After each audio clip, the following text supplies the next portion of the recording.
a lot happier than the last couple games even, with our effort and our performance and our kind of our overall team mindset and energy level.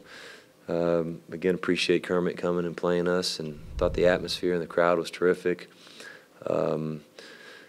You could go to both ends. We have some guys struggling to shoot the ball still that they're getting good shots and they're working extra, getting extra shots up, and they want to make them and they're not.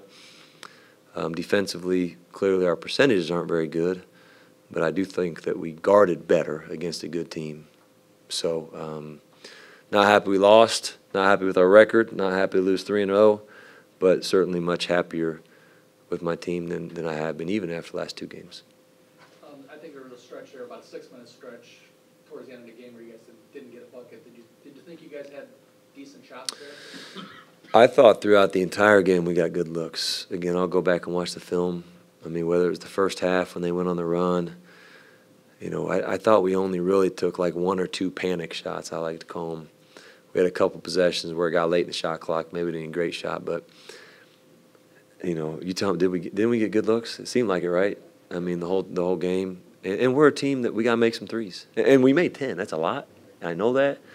But we have a couple guys that are trying and, really doing everything you need to do to shoot the ball well. But it's not going in on game day. Is Keyshawn hurt? No, he's not. Yeah, he's not. And, he's actually, his foot is, he told Munn last week for the first time all year, he's got no pain anymore in his foot. And so, no, he's healthy. And is it just a confidence thing? yeah, he's got a great attitude. He makes shots in practice, and he gets extra shots up, and he wants to. And he could not have a better approach and attitude than he does, especially with how he's playing. It's just not carrying over yet, and it will. But he's not playing well, and yet I have no issues with Keyshawn Evans and how he's going about what he's doing. Dan, can you speak to Ole Miss's guards? Yeah, big and physical. Yeah, those guys, and those three guys who are experienced, and one thing that those guys do in general is I know Tyree didn't have a great percentage night, but they take good shots, and they can score from, as we call it, all three levels: mid-range, pull-ups, threes, and at the rim. And I thought their transition buckets might have been the difference in the game, but those guys they're just good, and we knew that, and they were a huge part of the scouting report clearly, but they're just big physical guards that we don't play against a lot, and they made plays. Those fast break points, more credit to them, or just you guys got failing to get back the way you should? Yeah, it was both, unfortunately. We talked about really sending almost everybody back, other than Phil and Malik at times, and we have guys that still aren't building those habits, and then just some awareness on protecting the basket. And we have some guys that kind of get back, and then, well, I got him, there he is, and then, oh, that guy's wide open. So, but they push it up and they run, and those guys are quick and physical.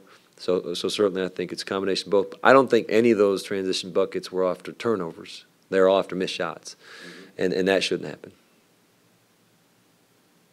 Matt Chastain tonight, you just didn't like how he looked? Yeah, and he was the least healthy of the three in the last couple of days of practice, and I knew I was going to give him one look, and if he looked good, I wanted to play him, but he really wasn't. Even in warm-ups, he wasn't looking very good. So he wanted to play. I appreciate him being available and ready, but the game was just too fast and for him, I think. He needs to get healthy. We need to get him healthy. And Taylor, obviously he's not on crutches now. Yeah. That's a good sign? Yeah, that's a good sign. I don't know if I'm as optimistic about his quick return as I would like to be. They did the bone scan, and it's healing. I was hoping to hear it was healed, but he's off crutches, and he'll be in the boot. And I'm not sure exactly how it will go. I think there's a chance if there's pain, he'll go back in crutch. I don't know, but he's nowhere near ready to play. Is he going to practice this week?